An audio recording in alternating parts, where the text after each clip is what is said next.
నమస్తే అండి. అందరికీ ఎలా ఉన్నారు? నేను బాగున్నానండి. మీరు కూడా బాగుండాలని మనస్ఫూర్తిగా కోరుకుంటున్నాను.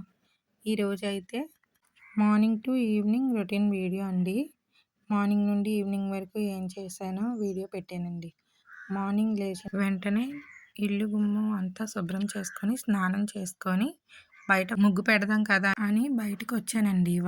వాకిలి అయితే ఆరిపోయిందండి. ఆల్రెడీ ముందుగానే కడిగేశాను. మళ్ళీ ఆరిపోయిందని కొంచెం నీళ్ళైతే అలా జల్లి ముగ్గైతే పెట్టుకున్నానండి. చిన్న రోడ్డు కదండీ! పెద్ద పెద్ద ముగ్గులు పెడదామన్నా అవ్వదండి మా ఇంటి ముందు. చిన్న రోడ్డు చిన్న చిన్న ముగ్గులే పెట్టుకోవడం. అందరూ నడుస్తూ ఉంటారు కదా! తొక్కేస్తారు కూడాను.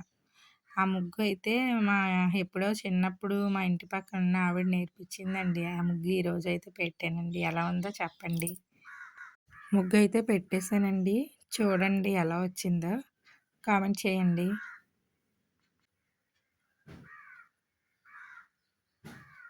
వాకిట్లో కూడా ముగ్గులు ముందుగానే పెట్టేసుకున్నానండి. అది ముందు మార్నింగే లేచిన వెంటనే పెట్టేసుకున్నానండి. స్నానం చేసైతే బయట పెట్టానండి. ఇక్కడ కొంచెం బియ్యం అయితే కడిగి పరమాన్నం చేద్దాం కదా అని పెట్టానండి. పాలు ఉండేటప్పుడల్లా సోమవారం పూటైనా, శుక్రవారం అయినా పాలుంటే కొంచెం పరమాన్నం అయితే చేసి పెడతానండి దేవుడికి. మా మందార చెట్టు చూడండి చాలా పువ్వులు కాస్తుందండి. ఈ మందార చెట్టు అయితే మా ఆడపడుచు చిన్న మొక్క తెచ్చి అప్పుడెప్పుడో వేసిందండి. చాన్నాళ్ళవుతుంది. అప్పటినుంచి అలా పువ్వులు కాస్తూనే ఉందండి. ఇక్కడేమో మల్లె మొక్క ఒకటి ఉందండి. ఈ మల్లె మొక్క అయితే ఎండాకాలంలోనే కాదండి, మామూలు టైంలో కూడా అప్పుడప్పుడు పువ్వులు కాస్తూ ఉంటుంది. పక్కనేమో 2 బంతి మొక్కలేసిందండి. అవి ఇంకా పువ్వులు ఇంకా చాలా మొక్కలైతే వేసానండి. కానీ అవి చిన్న చిన్నగా ఉన్నాయి. పెద్దగా అయిన తర్వాత చూపిస్తానండి. అంటే సరిగ్గా కాయట్లేదు పువ్వులు. ఎందువల్ల తెలీదు. ఇక్కడ పరమాన్నం అయితే అయిపోయిందండి. పాలైతే పోసేసుకున్నానండి. చాలామంది పాలు పెట్టి ఫస్టు అందులో బియ్యమేసి భలే వండుతారండి. నాకు అలా వండేది చాలా ఇష్టం. కానీ అలా వండితే నాకెందుకో తెలీదు పాలు ఇరిగిపోతున్నాయండి. ఇక్కడైతే ఇంకా దీపారాధన చేసుకొని కొంచెం పరమాన్నం అయితే నైవేద్యంగా పెట్టేశానండి దేవుడికి.